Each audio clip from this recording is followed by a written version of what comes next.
Well, I still think it's better than the Maryland Death Fest episode. Sorry, pal. We're gonna have to do this later. But could you do me a favor? Could you have a great day? Could you do that for me? Thanks. Until next time, Metal Nation, make sure you listen to our next Backwards episode where we do everything backwards. This was a great NPR, don't you think? Holy shit. Can we just finish, please? All right. Which one of the 4 albums that promos that we read did you like the most in this episode? Out of the 4? I mean, out of the 4. This is hard. I mean, 2 came strong, but you know, you got to go with 1. I mean, 3 sucks. 4, no good. 2, yeah. But man, number 1, save the best for first. Hell yeah, dude. Well, yeah. Let me stop sharing my screen. Oh, right. Right. And now I think we can discuss this band's band photo. Mm-hmm. So, it's some dudes and a lady in a garage. Right. And the dudes are all dressed in like all black, but they're all wearing coats. But the lady isn't. So she must be cold or going through some no, let me back up. She is. Now, what I think it is, Tim, is you know that thing where like the dude will be like, would you care for my coat? I think they live in a hot climate, but these are all kind of incel-y type dudes, so they all brought a jacket just in case they could like chivalrously offer it to her. But we know where they're from because I read it during the thing. Oh, you know what? Sorry, I forgot. As you remember, they're in Sherbrooke, Quebec. Oh, yeah. Oh, fuck them. Yes, that is very true. Tim, before we look at the band's photo, I think we should just look at this album cover real quick. Because, I'm not very good at the Bible and I forget where Mary Magdalene stole Jesus's hair. I think it was like, it must have been after like the wedding at Cana, like when he got really drunk and this is like a prank. But I'm glad that they depicted this. Definitely not with AI, but with an actual painting. So you know what? Good on them. Good on LIVA. That's this band's name. Yeah, as we know at this point. Yeah, like what is this painting even? Right? Like I'm not sure when scissors were invented, but I'm pretty sure if people were wearing this armor, they didn't have scissors. Yeah, like King Arthur goes to the day spa. Yeah. Although, which is apparently in Rome. Also, I mean, hold on a second. She's a lefty because her scissors are in her left hand. I feel like left-handed scissors came way after right-handed scissors. Yeah. That's a great point. All right. Well, here we go. LIVA. Wait, Tim, why are you renaming it? Don't we have to give it a score? Oh, we forgot the score. We have to do the score. Yeah, we have to do the scores. Yeah, we are often pretty early on the... we do the score before... Yeah, we do the score. We typically do the score after we look at everything and read the promo. But in this case, I guess we forgot and we're doing it in the middle. Yeah. Because I think I'm so fired up after listening to that promo that I'm ready to score right now. Oh yeah. All right. So what's your score then? This is a 0.00. I have never heard,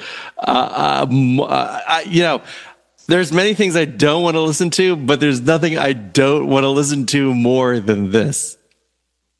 I am going to disagree. I'm going to give this 1 ear. Okay. Because the promo I thought was very interesting. Well, I will say it was well written. I just didn't like where it took me. Yeah, and I'm worried the artwork and the band photo might change my mind. Yeah, how about we score first and then we'll listen to it. I mean, All right, that works. That works. All right. All right. LIVA Ecce Mundus. LIVA have carved out a unique place in heavy metal, a 4-piece performing original symphonic power metal entirely in Latin. How unique. We are, as you say in Latin, a Dorcas Molorcus. That's not Latin. Anyway, combining classical vocal technique with a full metal setup. The band formed in Sherbrooke, Quebec in 1997, and their catalog spans nearly 3 decades of work at that crossroads. Hey, that's a Latin word. Hey, is there crossroads in Sherbrooke? I don't know. I meant decades, but yeah. I know. Ecce Mundus stays. Well, I'm saying like it's power metal. I mean, sorry, power metal. I'm saying it like it's Italian. I don't know if that's actually. That's Ecce Mundus. Yeah, that's right.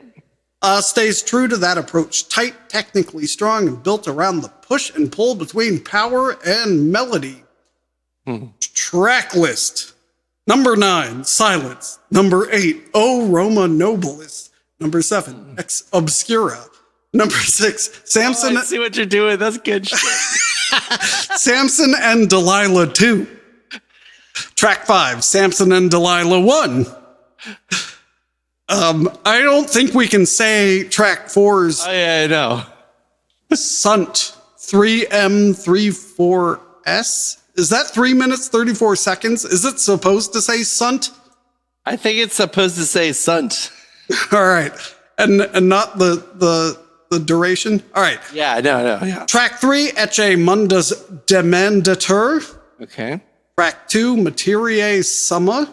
Okay. Track 1, De Avaricia e Luxuria Mundi.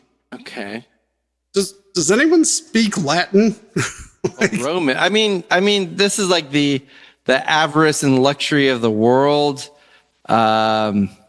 Something somewhat like the of all, or the I mean.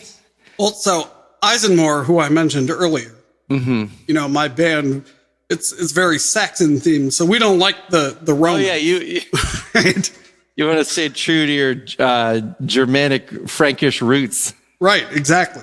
All right, the band's lineup is Nadine Guertin, soprano, Pier Carlo Liva. Hey, Liva! Hey, leave her alone.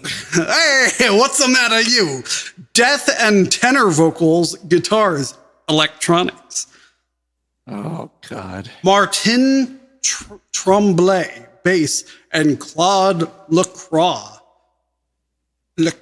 So Lacroix sounds so not French. Lacroix on drums. Their back catalog includes Requiem 2002, a heavy metal take on the Latin Requiem Mass. Oh, yeah, there's a good idea. Oh, I'm kind of interested in that. Well, you can enjoy that on your own. All right.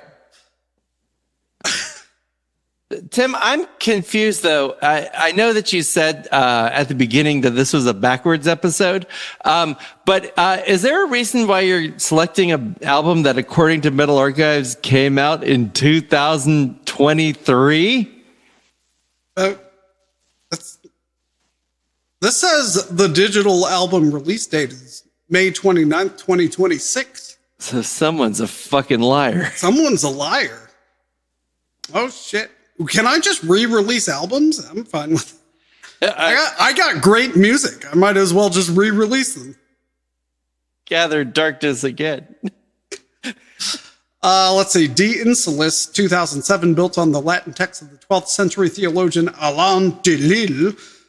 And Human Abstract, 2013. In March 2002, they performed live with a 13-piece chamber orchestra for Radio Canada broadcast. But I bet our Canadian listeners, your tax money probably paid for that. Just FYI. All right. Coming up is my French. I mean, wasn't my French just now great? The following year, they picked up the Mimi de l'Artiste le plus avant-gardiste award for their fusion of classical music and metal. They've shared stages with Voivod, Goreguts, Nightwish, Cataclysm, and Therion, among others. Well, okay, so what year did they open for Therion? Because I'm sure, like, if it's lately, I'm sure they blew them the fuck out of the water. But if it was like 2007, then probably not. That's because Therion is unlistenable now. Anyway, further details on the Ecce Mundus reissue will be announced shortly. So it's a reissue that they didn't bother saying till the end. Why do people put the information at the end and not the beginning? You know what? It would be better if we read the end first. That would like be a service for the listeners. Maybe we'll do it someday. Yo, we should do a backwards episode. That'd be great. All right, let's move on.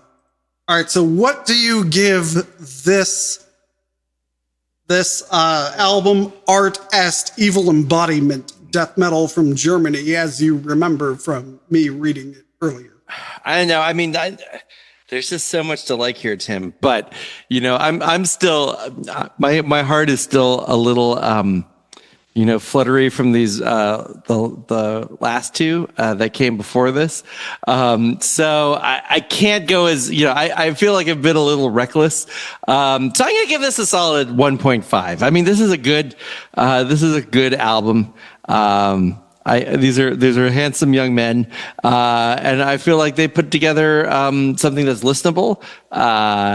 Maybe not every day, but you can pull it off the old shelf every once in a while and stick it in the CD player and have a good old time. Right, well, I'm gonna give my first 1 ear for the night. Oh, this is 1 ear. It seems to be something lots of bands do and don't do well. So I'm looking forward to seeing if they do it well, and then I have high hopes. All right, let's talk about this band photo now. All right. Well, I see it's all the members of the Toomey family represented.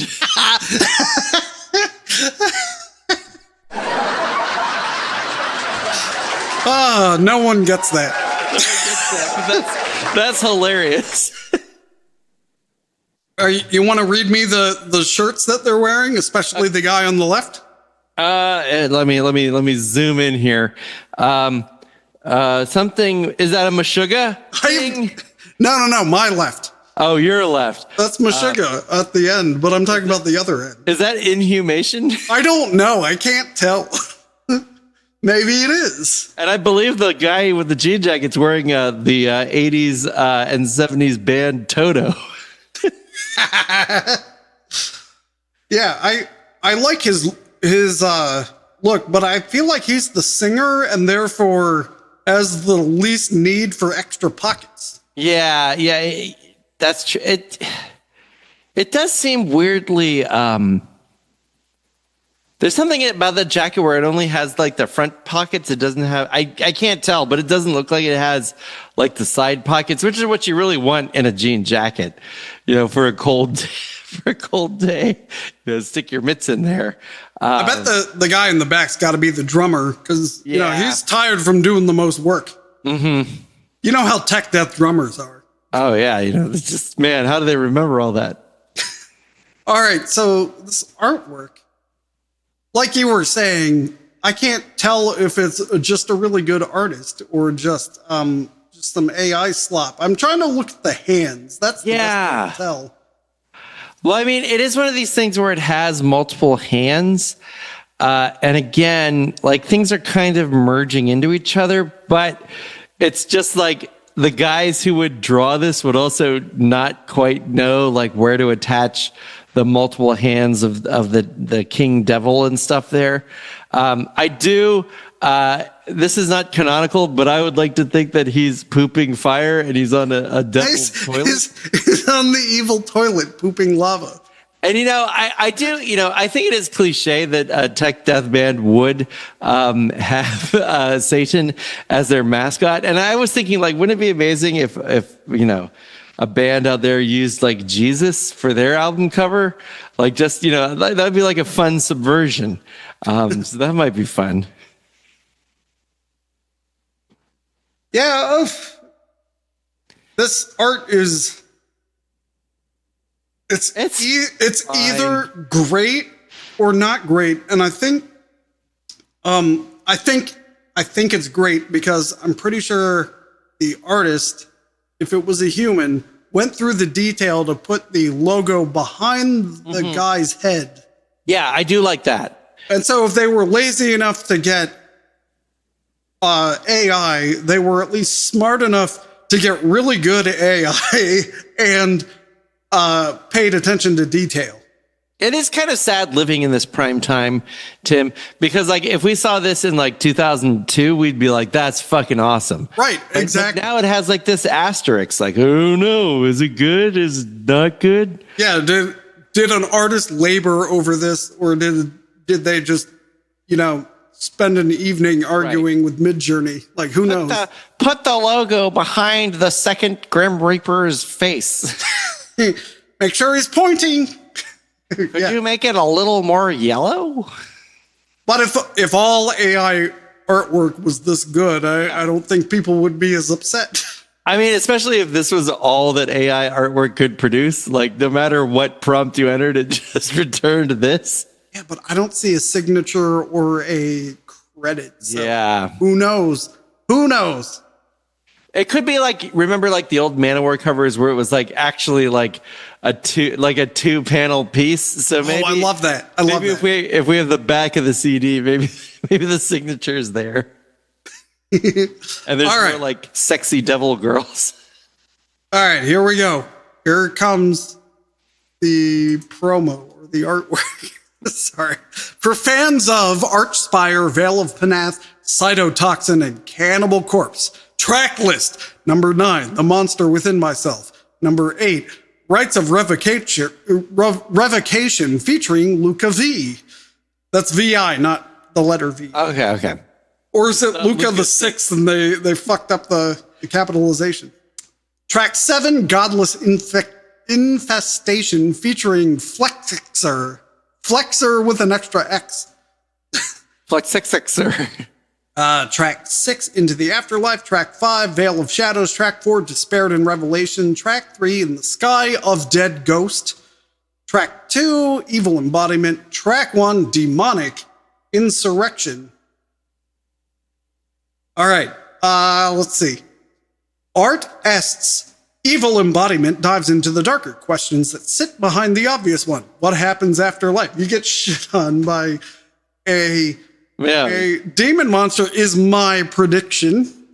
Yeah, I wonder that would be incredible if that's what the artwork is. Yeah. What might exist between worlds and what it means to feel something watching from the other side of the veil. The album builds a narrative around that shadow realm where demonic forces, possession, and haunting presences blur the boundary between the living and the dead. Across the record, the songs circle the conflict between good and evil. And the uncomfortable thought that the real fight for the soul might begin long before life ends. It's technical death metal with the sinister pull, shifting between intensity and atmosphere while keeping the tension high and the mood bleak. Hold on, did they just ponder what it would be like if your moral life existed long before you died? They sure did. What could that be like? All right, this band is Art Est. That's A-R-T pipe E-S-T. Oh. Yeah. Oh, there is a pipe there, yeah. Where? Like between the Art Est. Oh, did I bore you with the second promo, or are you just so excited? Sorry, I was so excited from that promo we just listened to. I need to get more oxygen to my brain. Right. Release Evil Embodiment. Oh, I like this. The release date is the 6th day of the 6th month of the 26th year. Oh, fuck yes. These guys, these cats, I don't know their name yet, but they know what they're doing.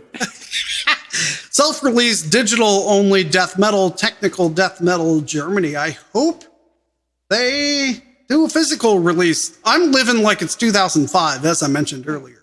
So we need physical media. Just throw your phone away. All right. Fuck you. That's Burn right. Hell. I hope no one shits on me in the next one. Hey, Tim, if you could live in any year, what would it be? Well, lately I've been living like it's 2005. You know, I've been trying not to deal with my phone. Like your phone, think about it. Your phone exists to steal your attention and make you miserable. If you just break the cycle, go back to enjoying physical media, whether it's paper books or CDs or records or just TV, Blu-rays, whatever. You DVDs. It seriously gives you agency back over your life. But also, like, I think 2005 is a good year to pick because, you know, you still have a cell phone. You have like the Motorola Razr phone. Right. But it's not controlling your life. It's literally a device to call, text, and maybe play like the worm game. Yeah, exactly. Like that's all. Like I'm serious about this. Your phone is destroying your life. Get away from it. It's destroying your relationships. It's destroying your ability to enjoy life. So, if you don't need it, you like maybe when you're out and about, yeah, you should probably have a cell phone. But the rest of the time, just ignore it. Get rid of it. Go away. You'll be happier. I promise. And I believe you. And that is not a guarantee. So, holy shit, dude! I can't believe this. I mean, I've already thrown out some atrocious numbers. I don't know if I can do this again for this one. All right, but I'm gonna have to give this a 1.999 ears. Wow, that's nearly a perfect score. It's there, but I can't throw out two double aces like right out the gate. Like I'm so torn, but this is just so incredible. Yeah, well, it's there's so much about this band that we've been talking about, DRAKKAR, that I feel can, as I said earlier, can go either way. And honestly, I don't know what you're talking about. And I'm going to give them the benefit of the doubt just because they were created in a fantastic year. So I'm going to go with 1.5 ears. Well, that says you. So this band photo, I can't tell what they're standing on, but it's made of wood, and I can't tell. Like, there's at least two of the original members, the guy in the middle and the guy on the right. Oh, like hoodie guy, right? But I'm pretty sure these other guys weren't alive for most of this band's tenure. True.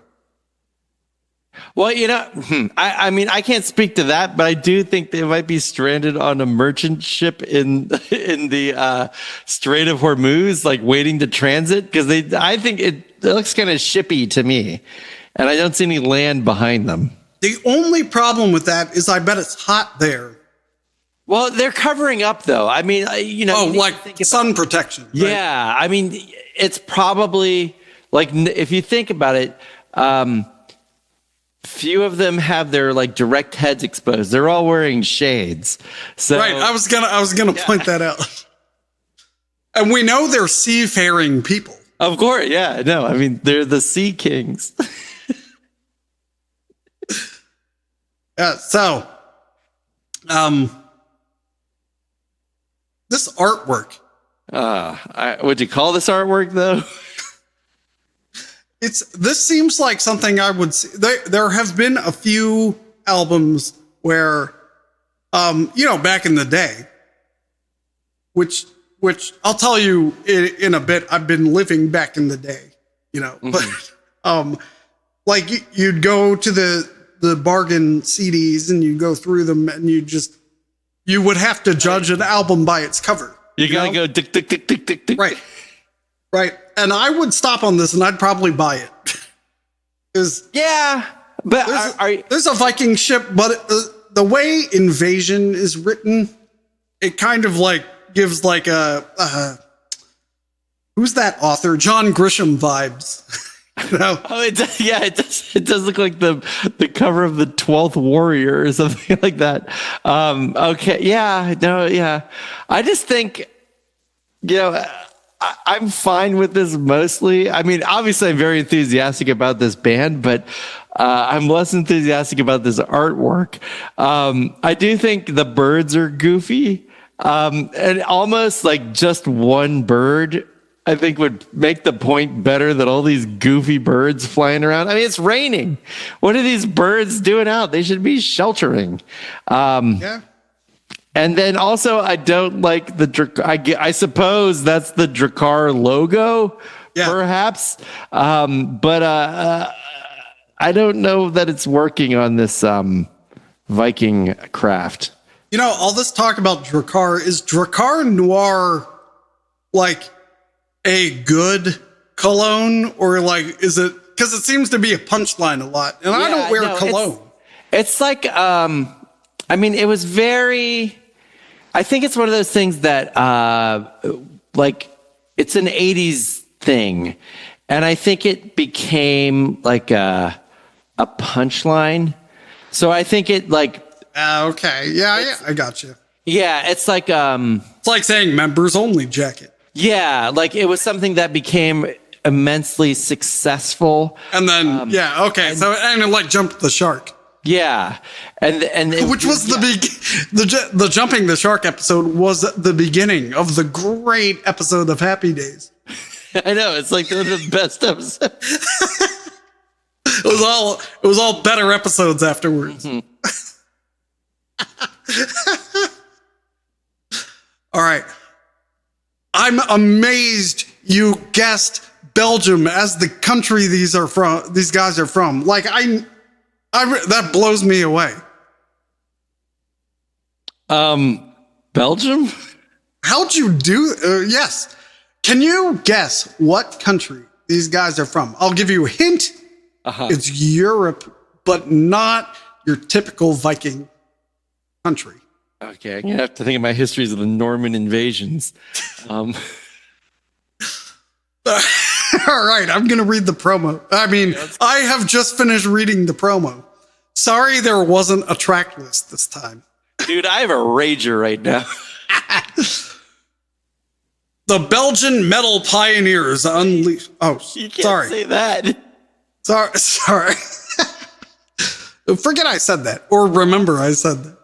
All right, DRAKKAR returned with Invasion, a fast-paced speed/heavy metal anthem built on relentless rhythm and vivid battlefield imagery. The single drives forward with sharp riffs, driving percussion, and commanding vocals, capturing the chaos and momentum of a seaborne raid and its aftermath. Designed for impact on stage as much as in recording, Invasion, now this part's in bold, delivers direct energy, tight songwriting, and a clear nod to heavy metal, classic heavy metal tradition. Yes, while keeping a modern edge. Founded in. You remember on Don and Mike where like it would be like Tony Soprano and who's the actor? Who's the actor who plays Tony Soprano? Fuck, I forgot his name. James Gandolfini. James Gandolfini. So like that promo was just like, we will show you heavy metal at its finest. And we're also very experimenting with new recording techniques. Oh, yeah. All right. Founded in 1983, DRAKKAR built their reputation on the European metal circuit throughout the late 1980s and 1990s. Their 1988 debut album X-Rated, released through New Musadisc Paris. Musadisc.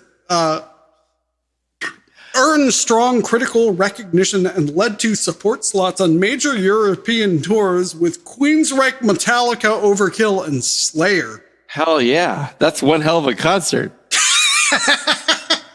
And if Queensryche's headlining, you can go to bed early. The record has since become a touchstone of the Belgian metal scene.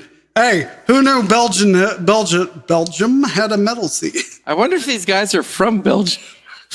After a period of inactivity, the band reformed in 2011 with the new lineup. X-Rated was remastered and reissued in 2012, produced by Simone Mularoni, with original vocalist Fab Lenny Van Bellingham returning to the fold. Wait, is his name Lenny Van Bellingham?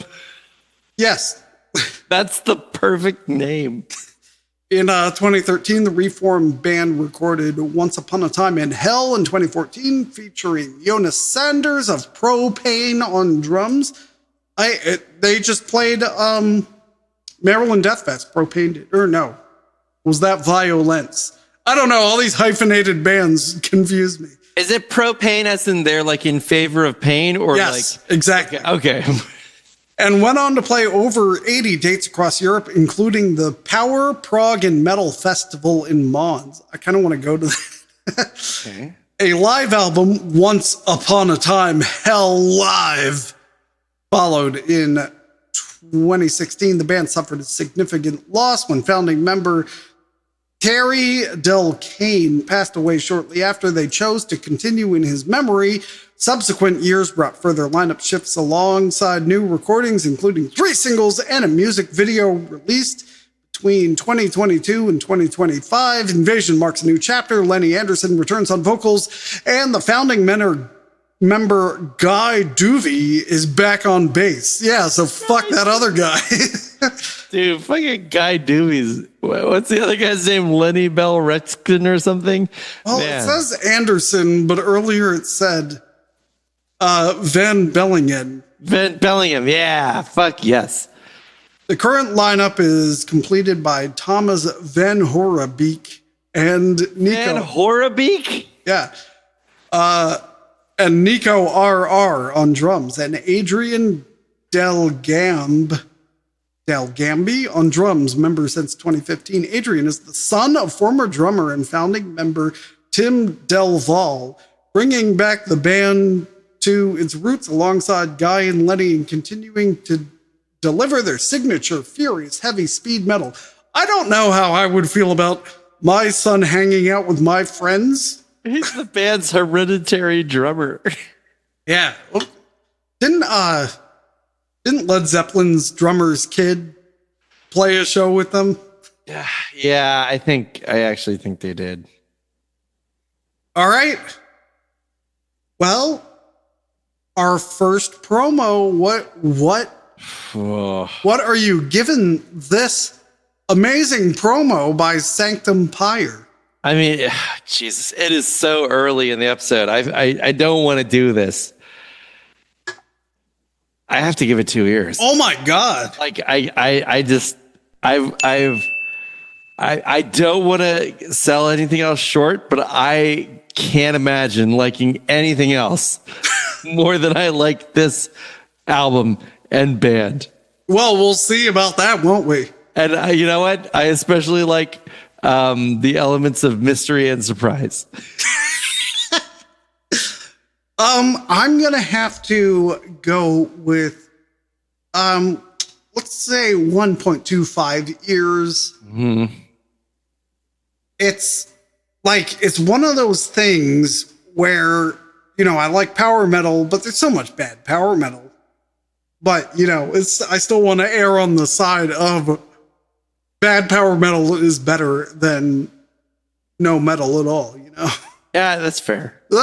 I'm not saying it's bad. I'm saying it could be bad because I haven't listened. All I know is what we have read in this promo. All right, band photo. What's with the cloak guy? Gotta know. Could this all be the same guy? I feel like these are his 3 looks. Like headshots for his acting. He's like, here's my range. I can be white dreadlock guy. I can be bald nerd. I could be pissed off acolyte. Yeah, I could be spooky druid. Yeah, it's definitely. He meant to upload the band photo, but just uploaded his acting portfolio. Sanctum PYRE. Hang on. I gotta look it up. I gotta see how many members there are. It's kind of strange that even if this is 3 people, they're clearly not in the same room together. Oh, I don't know if we mentioned this earlier, but they're from Greece, Sweden, and unknown. But the best part is unknown. But the best part is they spelled Sweden Sweeden. Sweden. Let's see. They did. The members are Mike G, Nikos Suanis, which I'm sure he's the guy from Unknown, and Rob Lundgren. Okay. On vocals. Yeah, Mike G does like all the work. Apparently. Now, which one of them is Mike G? I don't know. Yeah. I mean, I think the balding guy or the bald guy is Nikos. Possibly. I could buy that. Or what Iron Maiden shirt is that? I need to figure out how much respect I have for him. Because if that's Senjutsu, he can just go fuck right off. Senjutsu. It's an Eddie. But it's not a Senjutsu. All right. That's good. I like this unknown guy. Okay. Artwork. So as we know, the album is called He Who Remains. Since the statues are both the same guy, is He Who Remains? Is that also the Horseman? Oh, is that a horseman or a centaur? Oh shit! I didn't even consider that. I mean, it's hard to tell, frankly. Aren't these the two things? Isn't it like the Gondor or something? Yeah. I was thinking that. So they have the 2 statues, but they're not looking at each other, aren't they? Aren't they like doing that? Yeah. Their hand out. I forgot we're in audio media. It's like if these are two Watchmen type statues, they're not very good at their job. Right, they're watching each other. Actually, I think their eyes are closed. Yeah, they're like sleepy. Maybe the Sanctum PYRE is too bright, and they got to close their eyes. Well, there is a lot of fire from the Sanctum. There is a lot of fire. They're in a shadowy valley near this fire mountain. I do appreciate they also present you with an image of fire just in case you're stupid and don't know what pyre means. Well, I don't know. These days, it's hard to. Oh, yeah? You might have to hold everyone's hand because think about it. Think about all the popular power metal now. It's fucking stupid. That's true. But I also like the fonts here. Like, these are good typefaces. There's something weird with the balance of Sanctum PYRE, where I think it's a weight issue. I think the P is not weighted. Like, it's not. I see exactly centered. Right. I see what they're doing. They're trying to get the ornaments on the P to fill up some of that space. Yeah. And I get it. But it does like pull the whole thing off center. Like, if they needed the next, like if it was Sanctum Pyrum or something. Yeah, well, bands don't sing in Latin these days. Yeah, dude, that would be fucking nuts. Imagine if a band just sang in Latin. Like, you know what it kind of reminds me? Like, do you remember when the Pope died and like they like made the tomb for him, but they just had like an even space between all the letters and it just looks stupid. And like, it was correct. It was like technically the space between the letters was identical, but that's not what you do when you're carving stone. So I just feel like this is a similar thing. It's like they're doing the correct thing, but that fucked them up. Yeah, yeah. If you ever want to go down a Wikipedia rabbit hole, look up ligatures. Oh, hell yeah. You can do it later or earlier. Whatever's funnier. All right. Track list. Number 10, The Veil is Torn. exclusive CD bonus track featuring Thomas Karam. These guys are after, they're like, that's brilliant. That's what I would do. Maybe I'll get into it later, but you know, I'm real big into physical media, especially these days. So having a CD only bonus track is just, yeah, that's the way to go. That's Burning Shadows did it our first, we were ahead of the times. We saw where things were going. So when Burning Shadows did it, I believe the CDs were the only medium available. No, there were MP3s back then. Okay, all right. But this was in the iTunes days when iTunes still paid you. It came out in 2007, so it was like right on the cusp there, you know. Oh, that's actually kind of cool. So I think it was before Amazon had them, but Apple did have MP3s. Yeah. Okay. And the two bonus tracks that had Alex Rudinger on them are CD only. Like if you stream it, those tracks aren't there. And then we did the same thing on Oathbreaker with the Manowar cover, but that's because you have to buy rights separately for to put it on download, streaming, and CDs. So we only bought rights for the CD. So. Oh, that's interesting. Yeah, but anyway, this is great. All right, track 9, Daughter of the Wind, sounds like a Manowar song, featuring Thomas Karam and Shlomit Levy. Shlomit Levy? Fuck yeah. Shlomit. Shlomit. I know who Shlomit Levy is. Don't patronize me. I don't know. He's awesome. Maybe it's backwards. Sometimes people do their things backwards. Do the thing backwards. Timolhs. Tim Oles. Oh, Tim Oles. Right. All right, track 8, He Who Remains. Track 7, She Was Flame. Track 6, The Oath. Track 5, The Hammer and the Cross. Track 4, Pay the Price. Track 3, Behold the Thrones. Why are there multiple thrones? Track 2, Ride Through Fire. Track 1, Break Thy Chains. Okay. Greek power metal band Sanctum PYRE released He Who Remains through Steel Gallery Records, bringing together heavy and power metal with strong Eastern scales and this is the word from the promo, and an Oriental metal character. Formed in 2025. This is another Greek band using that word. So, well, I guess it is a Greek word, technically. Yeah.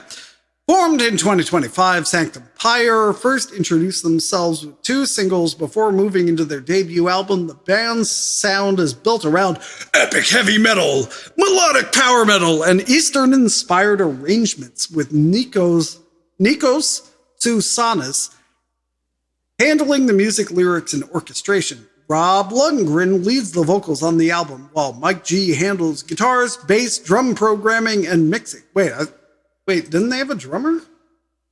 No, it says Mike G drums, but I guess he did drum program. They showed their hand. He Who Remains also, believe me, I know how more convenient bands are when your drums are fake. He Who Remains also include guest appearances from Thomas Karam, Shlomit Levy, and Christina Reyes, with Daughter of the Wind featuring Thomas Karam and Shlomit Levy, and the CD bonus track, The Veil is Torn, featuring Thomas Karam. Across 10 tracks, including Break Thy Chains, Ride Through Fire, She Was Flame, and the title track, the album places Sanctum PYRE in a melodic and epic power metal field with clear Oriental metal elements running through the record. Sanctum PYRE, He Who Remains, out, that was a while ago, March 20th, 2026, Steel Gallery Records, digital and CD, power metal from Greece. Nice. All right, let's get right into it. Oof, man. Tim, you know what? I just want to say I have a bad feeling. I know you haven't read anything, but I don't think I'm going to like this first band. I just have it in my guts. Welcome to another metal promo review, where we take metal promos that have been sent to us and rate them based only on the promo up to 2 ears. 2 ears being our full auditory senses will be filled with whatever item is being promoted, and then, you know, some fraction thereof if we're less interested. How you doing tonight? I'm okay. I'm, not feeling so hot. But maybe listening to some metal promos will help me feel better. Hail Metal Nation, it is I, Tim, that is Orbit, and we are here once again. We had to do another metal promos. I will explain It's been a while. what that is. Yeah, I'll explain what that is in a minute for new people. But yeah, until then. Cast them down. Hey, how you doing? I haven't seen you in a while.